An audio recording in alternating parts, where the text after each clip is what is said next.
Well, to confirm po yan yung almost 50 days. May isang produkto like kerosene na umabot pa more than 60 days, no? Yan ay safe tayo for the whole month of March up to April 15. Malaki ang magiging problema kapag tumagal pa ang tensyon sa Middle East. Ito ang kinababahala ng Department of Energy sa gitna ng gulo sa pagitan ng Estados Unidos, Israel at Iran na nakaaapekto sa produksyon ng langis at distribusyon ng supply nito sa Pilipinas. Paliwanag ni DOE OIMB Industry Management Bureau o OIMB Director Rino Abad, nasa 15 hanggang 16 na milyong bariles ng langis kada araw ang supply mula dito. Hindi naman nakikita ng kawanihan na agad na mapupunuan ng ibang bansa ang naturang supply dahil sa laki nito. Gayunman, ilang hakbang ang tinitingnan ng DOE upang maibsan ang epekto nito. Safe po tayo up to April 15. Kailangan lang ho natin mapursige ng mga oil companies at saka yung government na nga na plano na pati yung Philippine National Oil Company na makakuha at masecure naman ang supply after ng April 15 na supply. Ayon kay Director Abad, nagsimula ng mag-order ng supply ang mga kumpanya ng langis sa bansa para sa April 16 at mga kasunod na araw.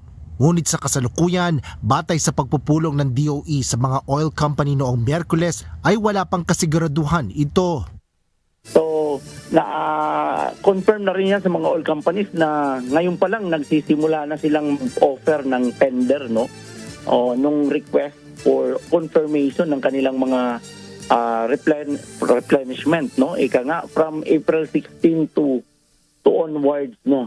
Unfortunately at this point in time hindi pa nila nakukuha yung mga confirmation na yan. Kaugnay naman ang planong pagbili ng supply sa pamamagitan ng Philippine National Oil Company o PNOC, 1 milyong bariles ng diesel ang plano nilang bilhin.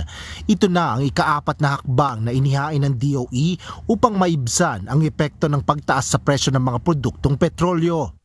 Well, may napag-iisipan din ho na this time plano na ho bumili ang government through the Philippine National Oil Company at kung sakali mang gamitin na ho, maibebenta po ito at cost.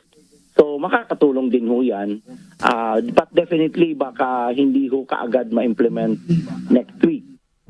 Sa gitna ng problema sa supply ng langis, hinihikayat ng DOE OIMB ang publiko ng pagtitipid sa pagkonsumo ng mga produktong petrolyo, pangunahin na sa pamamagitan ng paggamit ng mga alternatibong paraan ng pagbiyahe.